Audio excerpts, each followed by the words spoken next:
안녕하세요. 오지훈국어정원의 오지훈 선생입니다. 자, 이번 시간에는 사회문화 두 번째 지문에 달려있는 문제, 네 문제를 함께 풀어보도록 하겠습니다. 이 문제들을 보니까요, 너무 과하다, 이런 생각이 듭니다. 이렇게 보기가 길어서야 되겠습니까? 보기가 이렇게 길면 시간이 많이 걸리고 판단도 어려울 수도 있는데 너무한 게 아닌가, 이런 생각이 개인적으로 듭니다. 자, 그러면 어쨌든 우리는 수험생이기 때문에 길으나 짧으나 무조건 풀어야 됩니다. 자, 그러면 보기부터 한번 들여다보도록 하겠습니다. 자, 자기의식의 고양 계기라고 되어 있네요. 자, 자기의식 앞에서 나왔던 개념이고요. 그것이 높아지게 되는 계기가 뭐냐, 시작이 뭐냐, 이런 얘기가 되겠네요. 자, 한번 읽어볼까요? 의식은 계기를 거치면서 새로운 단계로 나아가는데 해겔은 그 계기를 금욕주의, 회의주의, 불행한 의식이라는 개념으로 설명을 한다고 합니다. 자, 금욕주의 많이 들어본 것 같고요. 회의주의도 들어봤죠. 근데 불행한 의식은 뭔지 모르겠고요. 자, 그러면 의식. 자, 그러면 뭔가 여기서 말하는 금욕주의가 뭐고 회의가 뭐고 불행한 의식이 뭔가 들여다보도록 하겠습니다. 노예가 자신의 자립성을 각인하며 관계의 변화를 시도하지만 인정이 좌절되는 상황에서는 오히려 자립성을 부인하는 의식으로 나아가게 된다. 자, 이렇게 되어 있네요. 그러니까 자, 처음에는 이제 관계의 변화를 시도를 하죠. 근데 어떻게 된다? 인정이 잘 안 되죠, 처음에는요. 자, 그래서 좌절되는 상황이 오는데, 자, 그때 뭐가? 자립성을 부인하는 의식으로 나아가게 된다. 자립성이란 건 없어. 이렇게 생각한다는 거겠죠. 자, 이때 노예는 외부 세계에 대한 관심과 욕구를 끊어. 그래서 이제 외부에 대해서 관심과 욕구를 끊고 자기 내면으로 들어가게 되는데, 자, 이 단계가 금욕주의. 그러면 이제 욕심을 금한다. 이게 금욕 아니겠습니까? 자, 바로 뭐야? 관계에 대한 변화 시도, 이게 이제 욕심이었고 욕망이었고 그것을 갖다가 금한다, 이렇게 볼 수가 있겠네요. 금욕주의는 자립적인 외적 현실을 포기해, 그렇죠? 내적 사유에 몰입하는 자기 의식의 단계다. 자, 근데 일단 이 금욕주의의 특징은 뭐냐? 내적 사유에 몰입하게 된다, 이런 이야기가 되겠습니다. 그러나 자립적 의식에만 몰입하는 사유는 타자에 대한 부정작용에 몰입하는 회의주의로 이행하게 된다. 자, 이렇게 내적 사유에 몰입을 하고 있다가 말이죠. 그러고 있다가 뭘로 바뀐다?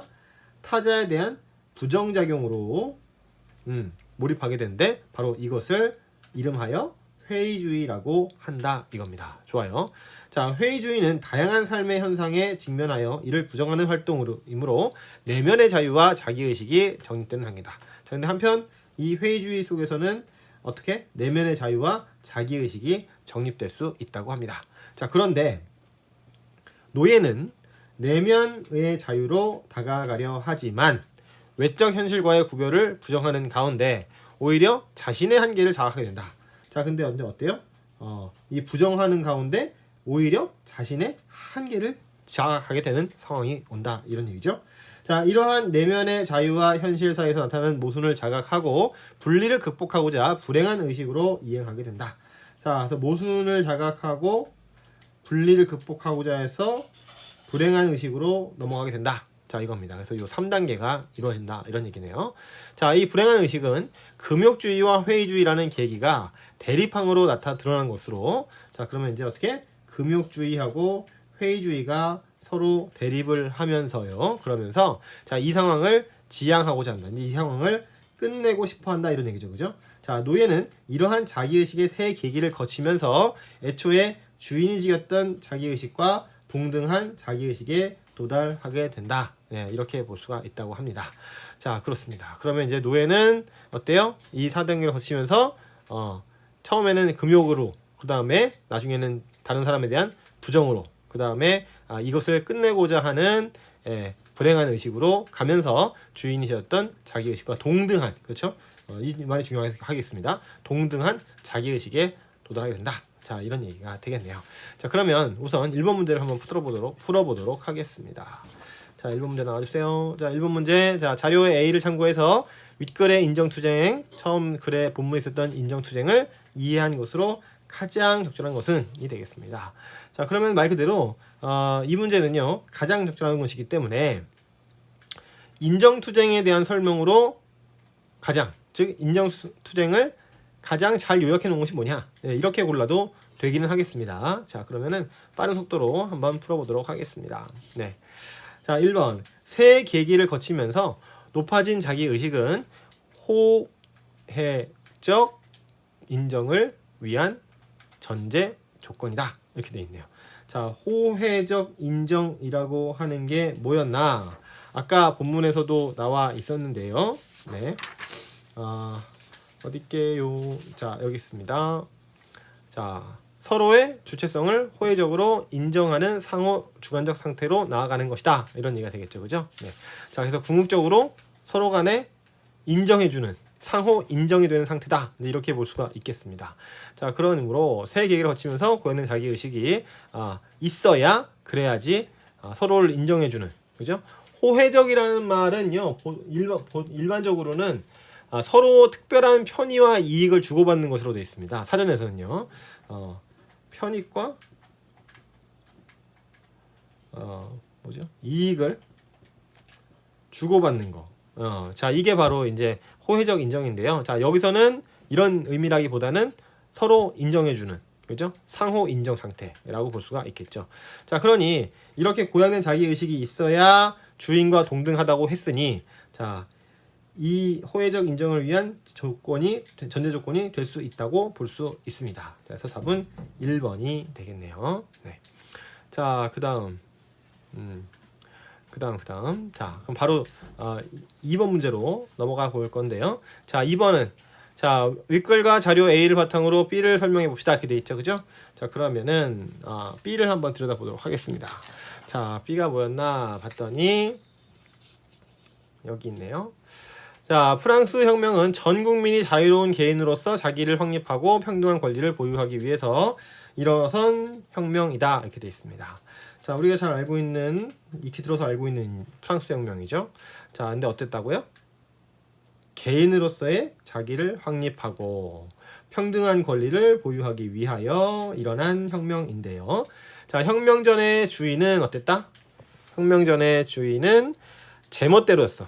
그죠? 주인은 제멋대로고 기생적인 귀족 계급이었다 이겁니다. 자, 한편 노예는 일을 하기는 해. 자, 근데 정치적으로는 무력했다 이거죠. 정치적으로는 힘이 없었어. 자, 이러한 주인 노예 관계는 혁명 중에 노예에 의해서, 즉 열심히 일하는 부르주아지에 의해서 재정의됐다. 혁명 후 불평등한 상호 인정 관계, 그러니까 이제 나왔잖아요, 그죠? 불평등한 상호 인정 관계였었는데, 자, 평등을 토대로 하는 상호 인정 관계로 바뀌었다 이거죠. 즉 자유롭고 이성적인 동등한 사람들의 사회로 나아가게 됐다. 예, 이런 얘기가 되겠습니다. 자, 그 밑에 있는 거 볼까요? 국민의회로 모인 우리 프랑스 인민의 대표들은 인권에 대한 무지와 경시, 멸시가 공공의 불행과 정부 부패의 원인이라는 점을 잘 알고 있다. 한마디로 말해서 우리 본문 내용을 바탕으로 본다면 평등하지 않은 상태였다 이런 얘기죠. 자, 이 엄숙한 선언을 통해 인간은 태어나면서부터 누구에게도 넘겨줄 수 없는 신성한 권리가 있다는 점을 명백히 하기로 결의했다. 자, 그러므로 어떤 단계를 통해서? 이런 단계를 통해서 그러므로 우리 국민의회는 절대자의 존재 앞에 그리고 보호 아래 다음과 같은 인간과 시민의 권리를 승인하고 선언한다 이렇게 얘기해 있습니다. 자, 그래서 이런 선언문을 통해서 명시화한 거죠, 그죠? 예. 자, 그러면 2번 문제. 자, 1번 프랑스 혁명은 노예의 권리 의식이 세 계기를 거쳐서 실현되고 상호 주관적 세계로 나아감으로써 자유롭고 동등한 사회를 이루게 된 사례다. 자, 선지가 좀 기네요. 분석을 해보면 자, 뭐라고 되어 있다고요? 세 계기, 그죠? 아까 그 A에 나와 있었던 그 세 계기죠. 금욕주의, 회의주의, 불행한 의식. 예, 여기서 이 세 계기를 통해서 실현이 됐고요. 상호 주관적 세계로 나아갔다고 볼 수가 있다. 근데 상호 주관적 세계, 주관적이 아닌지 않아요? 주관적이라고 하는 거는 그 개성을 말하는 것이니까 그러면 안 되지 않나 싶은데, 자, 여기 상호라고 되죠, 그죠? 서로 간에 주관적 세계로 나아갔다. 이거니까. 예, 그리고 본문에서 이렇게 나와 있었어요, 그죠? 자, 호혜적으로 주체성을 호혜적으로 인정하는 상호 주관적 세계다 이렇게 돼 있었거든요. 그러니까 원래 이 주관적 세계라는 말, 주관적이라는 말이 상당히 그 포괄적인 말이기 때문에 여러 가지로 해석이 될 수 있습니다만은, 자, 본문에서 호혜적인 상호 주관적 세계로 나아갔다. 예, 이런 표현이 있었기 때문에 자, 이 1번 선지는 큰 문제 없이 옳은 선지로 볼 수가 있겠다. 예, 이런 얘기가 되겠습니다. 자, 그 다음에요. 만약에 그 지금 해설에 대해서 좀 궁금하신 점이 있거나 하면 댓글로 남겨주시면 보충 설명을 드리도록 하겠습니다. 자, 그 다음에 2번은 자, 시민 계층의 내면에서 갈등과 모순을 겪으며 자기의식을 고양하고자 한 투쟁은 자, 주인 노예 관계를 역전시킴으로써 새로운 정의를 실현했다. 이렇게 되어 있는데요. 자, 아까 본문에서도 얘기했다시피 이 관계를 역전시키는 것이 아닙니다. 자, 이 인정투쟁이라고 하는 것은 서로 공평, 동등하게 만드는 것이고 특수성을 배제하는 작업입니다. 자, 그렇기 때문에 이렇게 단순히 관계를 역전시키는 것, 주인이 노예가 되고 노예가 주인이 되는 그런 과정과는 아주 거리가 멀다. 이렇게 볼 수가 있겠죠. 해서 정답은 2번이 되겠습니다. 자, 3번. 지배와 종속의 불평등한 사회에서 시민계층은 인권에 대한 멸시 때문에 인정투쟁을 벌이며 인권 선언문을 통해서 자유를 보장받기 위한 제도를 정치적으로 관철시켰다. 자, 그래서 이제 선언문이라는 것을 발표를 했죠. 그래서 이제 그것이 공식화됐다. 이렇게 볼 수가 있으니까 제도를 정치적으로 관철시켰다라고 볼 수가 있겠습니다. 자, 그다음에 4번. 평등을 토대로 하는 사회로 나아가기 위해서는 주인 노예 관계에 대한 시민계층의 재정의뿐만 아니라 귀족 계급과 시민계층이 그렇죠. 서로를 주인으로 인정하는 상호 인정이 필요하다라는 것이 이 글의 중심 내용이었으니까 4번도 옳은 선지가 되겠습니다. 자, 5번. 시민계층은 투쟁을 통해 애초에 귀족이 지녔던 자기의식과 동등한 자기의식에 도달함으로써 고정불변성을 지닌 것처럼 보이는 사회적 조건을 변화시킬 수 있었다. 자, 아까도 얘기했다시피 어때요? 사회제도 등을 이걸 봤을 때는 어때? 고정된 것처럼 보이는데 자, 그것을 이런 투쟁을 통해서 변화시킬 수 있었다. 그리고 자기의식이 곧 그 동력이 된다라는 얘기가 본문에 있었죠. 그러니까 5번도 옳은 선지가 되겠습니다. 네, 자, 그 다음에 또 있어요. 자, 그 다음에 3, 4번에 대한 보기가 있습니다. 이렇게 보기가 뭐 한 지문에 2개씩 들어가는 이런 희한한 거를 주는데 자, 약간 그 뭐랄까요? 그 모래주머니를 달고 달리기 연습을 하는 것 같은 뭐 이제 그런 뭐 모습이다. 뭐 이렇게 해서 용서를 좀 해주셨으면 좋겠습니다. 자, 근데 좀 너무 심한 것 같아요. 자, 그러면은 자, 가본 볼까요? 헤겔의 인정투쟁 개념은 호네트에 의해서 논의가 확장됐다고 합니다. 자, 그러면 호네트라는 사람이 나왔는데 자, 이렇게 얘기를 해요. 논의가 확장됐다고요. 그러면은 호네트와 헤겔은 서로 부정하는 관계다? 아니다. 거의 유사하다. 아니면 같다. 이렇게 볼 수도 있겠죠. 다만 호네트가 좀 더 확장해서 생각했다. 네, 이런 얘기가 되겠습니다.